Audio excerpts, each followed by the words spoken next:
प्रधानमंत्री की शक्तियों में थर्ड पॉइंट है मंत्रिपरिषद का विस्तार और पुनर्गठन।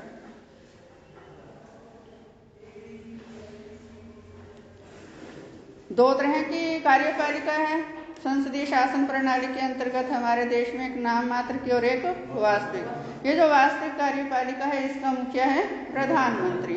तो ऐसे में जो मंत्रिपरिषद के जो सदस्य हैं, मंत्रिमंडल के जो सदस्य हैं, उनकी नियुक्ति प्रधानमंत्री की सलाह से राष्ट्रपति द्वारा की जाती है। लेकिन मंत्री कौन बनेगा ये प्रधानमंत्री ही तय करता है। कौन से व्यक्ति को कौन सा विभाग दिया जाएगा ये भी प्रधानमंत्री ही तय करता है। जरूरी नहीं है कि वो एक ही बारी में अपना पूरा जो मंत्रिमंडल है वो गठित कर ले। जब प्रधानमंत्री शपथ लेता है तो मुख्य मुख्य जो विभाग हैं उनके मंत्रियों को साथ ही शपथ दिला दी जाती है, लेकिन बाकी जो विस्तार की स्थिति है वो आगे के लिए छोड़ दी जाती है। प्रधानमंत्री बहुत बार जैसे 4-5 सीट्स जो हैं मंत्रिपरिषद की या मंत्रिमंडल की वो खाली भी रखी जाती हैं, ताकि सबको एक लालसा रहे कि ये मंत्रिमंडल में पद तुम्हें भी मिल सकता है। जो लोकसभा की कुल सदस्य संख्या है निर्वाचित सदस्यों की, उसका 15% से अधिक मंत्री नहीं बन सकते। यह संविधान में व्यवस्था की गई है संशोधन के माध्यम से। इसी तरह से ही राज्यों में भी यही स्थिति है। विधानसभा में भी विधानसभा की कुल जो निर्वाचित सदस्य संख्या है उससे 15% से अधिक मंत्री नहीं बन सकते। और इस 15% में यदि हम राज्यों की बात करते हैं तो मुख्यमंत्री उसमें शामिल है। यदि हम केंद्र की बात करते हैं तो 15% में प्रधानमंत्री का पद भी उसी में शामिल है। तो ऐसे में समय समय पर जो प्रधानमंत्री है अपने मंत्रिमंडल का विस्तार भी कर सकता है, फेरबदल भी कर सकता है, और चाहे तो पूरा का पूरा मंत्रिमंडल उसका पुनर्गठन भी कर सकता है।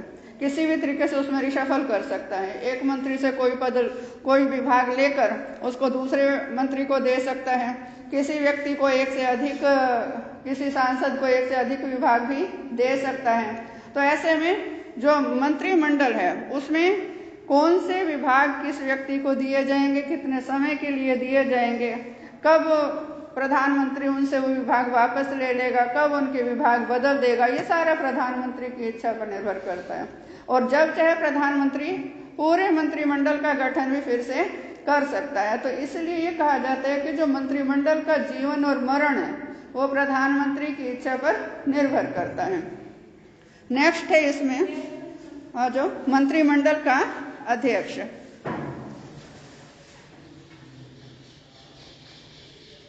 मंत्रिमंडल का अध्यक्ष भी प्रधानमंत्री है। तो ऐसे में मंत्रिमंडल की बैठक कब होगी, कहाँ होगी, क्या एजेंडा होगा, ये सारा प्रधानमंत्री ही तय करता है।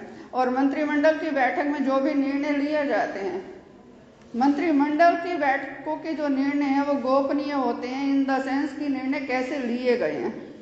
सिर्फ जो निर्णय लिया जाता है वो बाहर आता है। मंत्रिमंडल के कितने सदस्य उस निर्णय के पक्ष में थे या विपक्ष में थे, ये बात कभी भी बाहर नहीं आती। तो ऐसे में यदि मंत्रिमंडल की बैठक में विभिन्न विभागों के जो मंत्री हैं उनमें कोई मतभेद होते हैं, वो किसी नीति पर एक मत नहीं है, तो उसमें अंतिम निर्णय प्रधानमंत्री का ही माना जाता है। प्रधानमंत्री अपनी इच्छा से उसमें फिर कोई भी निर्णय ले सकता है। यदि 2 ग्रुप बन गए हैं उसमें तो 2 गुट बन गए हैं। वैसे आमतौर पे ऐसा होता नहीं है, क्योंकि जो प्रधानमंत्री की इच्छा होती है उसका मंत्रिमंडल के सदस्य समर्थन कर देते हैं, क्योंकि उनको पता है समर्थन नहीं करेंगे तो उनसे उनका विभाग ले लिया जाएगा। और हर जो सांसद है उसका एक सपना होता है प्रधानमंत्री बने। तो प्रधानमंत्री तो सारे नहीं बन सकते, तो लेकिन मंत्री तो बने रहना चाहेंगे ना, तो इसलिए वो जल्दी से अपना पद खोना नहीं चाहते। तो ऐसे में यदि कोई भी प्रधानमंत्री का समर्थन ना करता हो कि प्रधानमंत्री की नीति का या उसके विचार का, तो भी प्रधानमंत्री अपने विचार को, अपने निर्णय को लागू करने की क्षमता रखता है, क्योंकि सबका जो मंत्रियों का जो पद है वो प्रधानमंत्री की इच्छा पर निर्भर है। इंदिरा गांधी के लिए प्रसिद्ध था कि मंत्रिमंडल की बैठकों में जो निर्णय लिए जाते थे उसमें किसी भी मंत्री की कोई सलाह नहीं ली जाती थी, वो केवल और केवल इंदिरा गांधी के ही निर्णय होते थे। तो ये प्रधानमंत्री के अपने व्यक्तित्व और अपनी स्थिति पर भी निर्भर करता है कि उसकी खुद की सोच लोकतांत्रिक है या खुद की सोच उसकी तानाशाही व्यवस्था तरीके की है। तो ऐसे में मंत्रिमंडल की बैठकों की जो अध्यक्षता है वो भी प्रधानमंत्री ही करता है। मंत्रिमंडल में ही समस्त जो निर्णय हैं, नीतिगत मामले हैं, जो निर्णय है वो वहीं से ही आते हैं। नेक्स्ट है इसमें मंत्रिमंडल का नेता।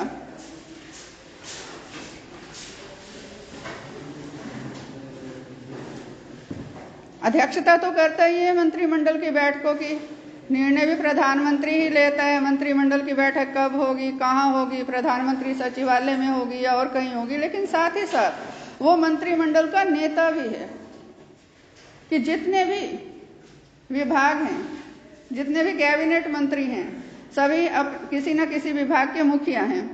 तो ऐसे में जो ये अलग अलग विभागों के जो मुखिया हैं, मंत्री, वो सभी प्रधानमंत्री के प्रति उत्तरदायी होते हैं। चाहे गृह मंत्रालय है, चाहे विदेश मंत्रालय है, चाहे शिक्षा मंत्रालय है, चाहे रक्षा मंत्रालय है, चाहे वित्त मंत्रालय है, बड़े बड़े विभाग हैं ये, और इनके जो मंत्रियों के ओहदे हैं वो भी खास माने जाते हैं, विदेश मंत्री, रक्षा मंत्री। लेकिन ये सारे के सारे अपने विभाग के कार्यों के प्रति प्रधानमंत्री के प्रति ही जिम्मेवार हैं, प्रधानमंत्री के प्रति जवाबदेह हैं। प्रधानमंत्री उनसे विभाग से संबंधित कोई भी सूचना मांग सकता है, उनके विभाग से संबंधित कोई भी उनको परामर्श दे सकता है प्रधानमंत्री, और जरूरत पड़े तो प्रधानमंत्री उनको चेतावनी भी दे सकता है, और चेतावनी से ना माने तो फिर उनसे विभाग वापस भी ले सकता है। तो सभी जो मंत्री हैं, कैबिनेट मंत्री और अन्य मंत्री, अपने अपने विभाग के कार्यों के लिए वो प्रधानमंत्री के प्रति जवाबदेह हैं और उसके प्रति उत्तरदायी हैं। नेक्स्ट है राष्ट्रपति तथा मंत्रिमंडल में कड़ी।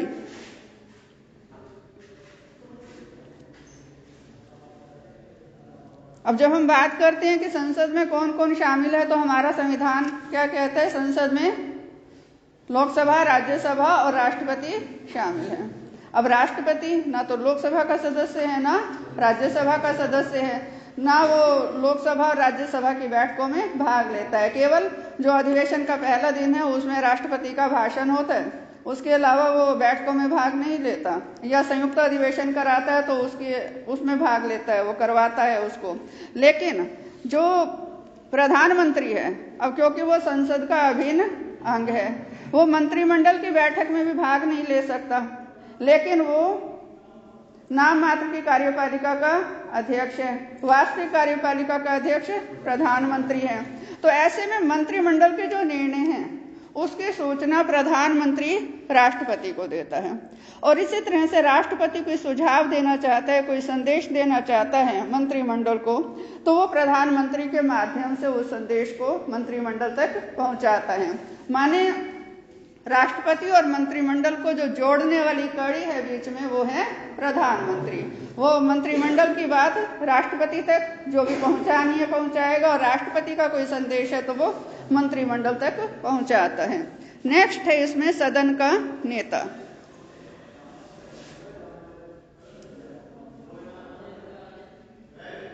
कि जो प्रधानमंत्री है केवल मंत्रिमंडल का ही नेता नहीं है, वो सदन का भी नेता होता है। सदन की जो बैठक होती है अधिवेशन के समय, तो उस समय प्रधानमंत्री की जिम्मेवारी सबसे ज्यादा होती है। बेशक से 90% जो विधेयक हैं वो मंत्रिमंडल के सदस्यों द्वारा प्रस्तुत किए जाते हैं, लेकिन मंत्रिमंडल का भी अध्यक्ष कौन है? प्रधानमंत्री है। वो सारा कार्य भी किसकी देखरेख में होता है? प्रधानमंत्री के निर्देशानुसार होता है। तो ऐसे में बेशक से कोई भी विधेयक किसी भी मंत्री के द्वारा प्रस्तुत किया जा रहा है, तो वो सीधे तौर पर ना सही, सीधे तौर पर उस समय जिम्मेवारी उस मंत्री की है, कार्यभार उसका है, लेकिन अल्टीमेटली वो जिम्मेवारी प्रधानमंत्री की भी है। और ऐसे में जब लोकसभा में विपक्ष द्वारा सत्तारूढ़ दल के सदस्यों से प्रश्न पूछे जाते हैं, मंत्रियों से प्रश्न पूछे जाते हैं, तो अपने अपने विभाग से संबंधित जो प्रश्नों के उत्तर है वो मंत्री देते हैं, लेकिन प्रधानमंत्री यदि चाहे तो किसी भी विभाग से संबंधित प्रश्न का उत्तर भी दे सकता है। और इसी तरह से ही जो ऐसे सवाल होते हैं ऐसे जो प्रश्न होते हैं जो विपक्ष द्वारा पूछे जाते हैं, जिनका किसी मंत्रालय से कोई सीधा संबंध नहीं होता, उसके लिए भी जवाब प्रधानमंत्री दे सकता है। आमतौर पर जो प्रधानमंत्री है हमारे देश में लगातार जो है, अभी पिछला जो ये कार्यकाल था मनमोहन सिंह का, उसको छोड़ दें और एक देवागौड़ा का छोड़ दें, तो कुछ एक दो और हैं उनको छोड़ दें, तो जो प्रधानमंत्री है वो लोकसभा की सदस्य रहे हैं, तो लोकसभा के वो नेता होते हैं। लेकिन यदि प्रधानमंत्री लोकसभा का सदस्य नहीं है तो वो सदन में किसी और नेता को, लोकसभा का जो नेता है वो उसको नियुक्त करता है, और यदि प्रधानमंत्री राज्यसभा का सदस्य है तो वो राज्यसभा में सदन का नेता होगा। तो इस तरीके से सदन का भी वो नेता होता है। और जब कोई भी सदन में दिक्कत आती है कार्यवाही संबंधी, वैसे तो कार्यवाही संचालित करने का कार्य अध्यक्ष का है, लेकिन अध्यक्ष भी सत्तारूढ़ दल का ही होता है। तो किसी भी तरह की जो भी गतिविधियां लोकसभा में नीति निर्माण संबंधी होती हैं, तो उसमें मुख्य रूप से जो जिम्मेवारी है वो प्रधानमंत्री की ही होती है। और जब किसी भी मंत्री के पास अपने विभाग से संबंधित कोई जवाब सटीक नहीं बन पाता, तो पूरा सदन उस समय प्रधानमंत्री की ओर ही देखता है का मतलब ये नहीं कि वो टकटकी लगा के बैठ जाते हैं, मतलब वो एक अपेक्षा रखते हैं कि जो प्रधानमंत्री है वो उनके बचाव में कोई कार्य, कोई शब्द जो है वो कहेगा। नेक्स्ट है सरकार का मुखिया।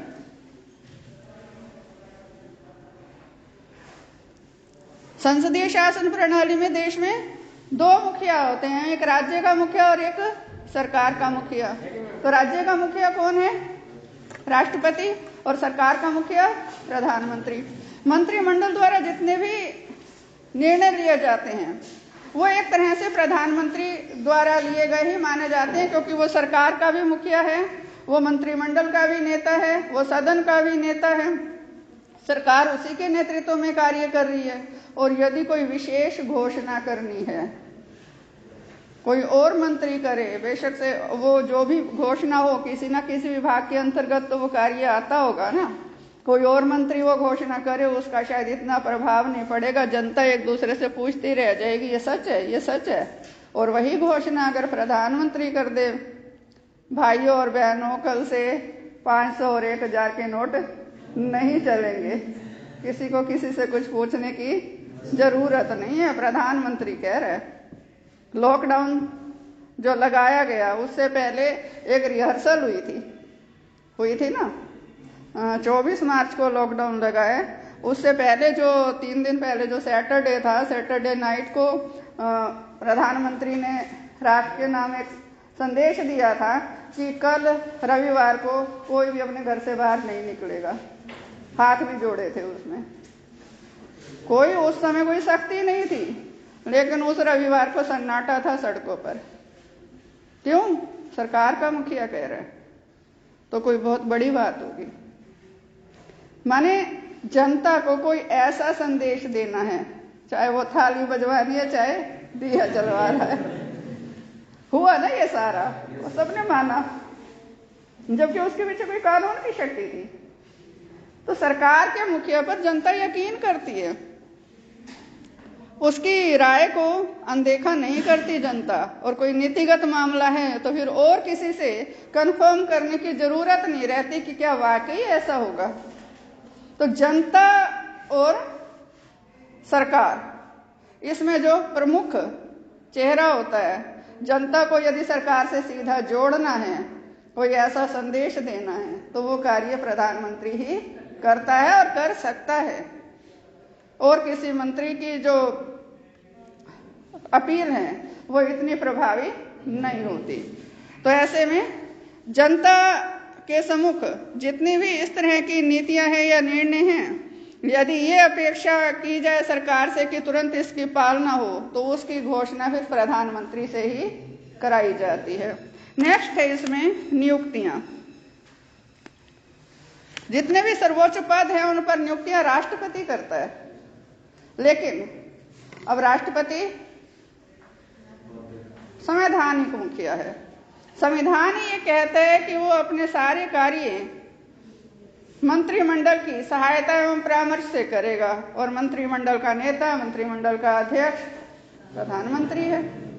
तो जितनी भी ये नियुक्तियां राष्ट्रपति के द्वारा की जाती हैं, चाहे वो महान्यायवादी की हैं या नियंत्रक महालेखा परीक्षक की है, चाहे चुनाव आयोग के सदस्य हैं या यूपीएससी के मेंबर्स हैं, ये सारी नियुक्तियां वास्तव में प्रधानमंत्री की इच्छा से ही होती हैं। राष्ट्रपति अपनी इच्छा से ये नियुक्तियां नहीं कर सकता। नेक्स्ट इसमें आ जाता है संकटकालीन शक्तियां। अनुच्छेद 352, अनुच्छेद 356 और अनुच्छेद 360। अनुच्छेद 352 के लिए तो स्पष्ट रूप से कहा गया है, जब तक कैबिनेट लिखित रूप में अनुच्छेद 352 के प्रयोग की अनुमति राष्ट्रपति को ना दे तो राष्ट्रपति अनुच्छेद 352 के अंतर्गत देश में आपातकाल लागू नहीं कर सकता। अनुच्छेद 356, अनुच्छेद 360 की जब हम बात करते हैं तो यहाँ भी बात वही आ जाती है, बेशक से ये शक्तियां राष्ट्रपति की हैं, लेकिन अब राष्ट्रपति अपनी इच्छा से किसी भी शक्ति का प्रयोग नहीं कर सकता। वो प्रधानमंत्री और उसके मंत्रिमंडल की इच्छा से ही समस्त शक्तियों का प्रयोग करता है। इसके बाद आ जाएगी प्रधानमंत्री की स्थिति। इस क्वेश्चन में आप निष्कर्ष दो या ना दो, स्थिति जरूर देनी है। अगर ये सारी शक्तियां हम देखते हैं तो फिर तो प्रधानमंत्री बहुत शक्तिशाली हुआ, तानाशाह बन सकता है, बन सकता है। क्या इन समस्त शक्तियों को देखकर हम कह सकते हैं कि प्रधानमंत्री तानाशाह बन सकता है? बन सकता है। चलो आप लोगों की राय है तो इंदिरा गांधी ने भी थोड़ा सा यही सोचा था कि वो तानाशाह बन सकती है, और उसने पूरी तानाशाही अपनी चलाई भी थोड़ा समय। जब आपातकाल लागू था, अनुच्छेद 352 के अंतर्गत इमरजेंसी लागू थी देश में, और उस समय जितने भी मंत्रिमंडल की बैठकें होती थी उस सब में सिर्फ और सिर्फ इंदिरा गांधी की आवाज गूंजती थी। जो भी निर्णय आते थे वो इंदिरा गांधी के निर्णय ही होते थे। और इसी तरीके से ही जो ये तानाशाही पूर्ण स्थिति थी, लोकसभा ने संवैधानिक संशोधन विधेयक का प्रस्ताव रखा 42nd अमेंडमेंट का, और ये ऐसा अमेंडमेंट था जिसमें संसद की ही शक्तियां बढ़ जानी थी। माने संसद ही संवैधानिक संशोधन के माध्यम से अपनी शक्तियां बढ़ा रही थी। इसको मिनी संविधान की भी संज्ञा दी गई है। एक ही संशोधन के अंतर्गत 52 अमेंडमेंट हुए थे। उसमें संसद का कार्यकाल भी बढ़ा दिया गया था। काफी और इसमें जो अमेंडमेंट्स हुए थे वो सारे के सारे संसद की शक्तियों को बढ़ाने वाले थे। लोकसभा में पास हुआ, राज्यसभा में भी पास हो गया, राष्ट्रपति ने हस्ताक्षर कर नहीं थे। ये 42nd अमेंडमेंट पारित हो गया था। और जब मार्च 77 के चुनाव हुए, लोकसभा के चुनाव हुए, उस समय जो बड़े बड़े नेता थे जनता पार्टी के जेल में थे। चुनाव प्रचार के लिए भी नहीं गए थे बहुत नेता, लेकिन जेल से ही वो चुनाव जीते थे। कारण क्या था? तानाशाही।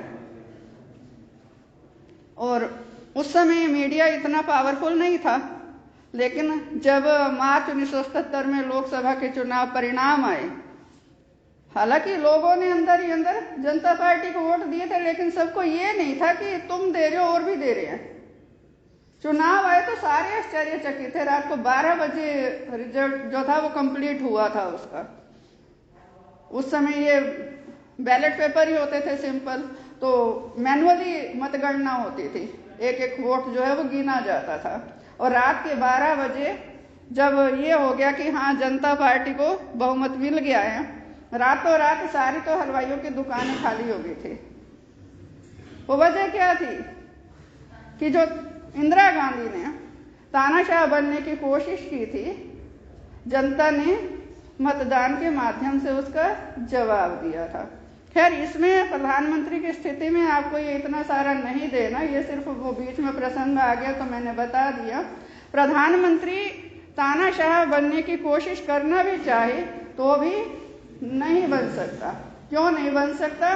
वो अपनी जो बहुमत प्राप्त राजनीतिक दल है उसका नेता है, जो दूसरे बहुमत ने उसको नेता चुना है, इसलिए वो प्रधानमंत्री है। और बहुमत यदि चाहे तो अपनी इच्छा बदल भी सकता है। और दूसरा, प्रधानमंत्री की जो स्थिति है वो इस हद पर भी निर्भर करती है, इस तथ्य पर भी निर्भर करती है कि उसको लोकसभा में क्या उसी के राजनीतिक दल को स्पष्ट बहुमत प्राप्त है या दूसरे राजनीतिक दलों के सहयोग से सरकार बनी है। अपने ही दल का बहुमत है तो प्रधानमंत्री की जो स्थिति है काफी सुदृढ़ होती है। और यदि गठबंधन सरकार है, दूसरे राजनीतिक दल सहयोग दे रहे हैं, ऐसी सरकार को हम कहते हैं बैसाखियों पर खड़ी हुई सरकार, क्योंकि वो हमेशा दबाव में कार्य करती है। तो ऐसी जो गठबंधन सरकार का प्रधानमंत्री है वो बहुमत प्राप्त सरकार के प्रधानमंत्री की अपेक्षा कमजोर होता है। और साथ ही साथ ये जो सारी संवैधानिक शक्तियां हैं, जितने भी शक्तियां प्रधानमंत्री को दी गई हैं, ये सारी की सारी संविधान के माध्यम से मिली हैं। और जिस देश में संविधान होता है, संविधान देश का सर्वोच्च कानून होता है, कोई भी व्यक्ति, कोई भी पद, कोई भी संस्था उससे ऊपर नहीं हो सकती। तो ऐसे में प्रधानमंत्री को भी इसी के दायरे में रहकर ही कार्य करना होता है। और साथ ही साथ इसमें अब जो भी शक्तियां हैं, अब जितने भी प्रधानमंत्री हुए हैं, संविधान ने तो सबको बराबर शक्तियां दी है यही।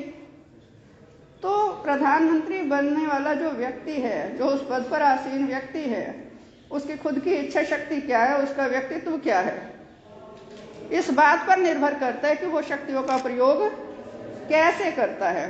जैसे एक घोड़ा है, बहुत बढ़िया है, और एक घुड़सवार है, वो भी बहुत बढ़िया है। तो घुड़सवार यदि कुशल है तो वो घोड़े को अपने तरीके से दिशा में ले जाएगा, और यदि घुड़सवार कुशल नहीं है, अनाड़ी है, तो फिर घोड़े की मर्जी वो किधर ले जाए, उसको कैसे दौड़ाए। तो जो प्रधानमंत्री पद पर आसीन व्यक्ति है, उसका अपना व्यक्तित्व, उसकी अपनी इच्छा शक्ति और उसका अपना जो एक दृष्टिकोण है, एक जो छवि उसने अपने व्यक्तित्व की बनाई है, इस सब पर निर्भर करता है कि जो प्रधानमंत्री है उसकी स्थिति कैसी है। क्लियर है यहाँ तक?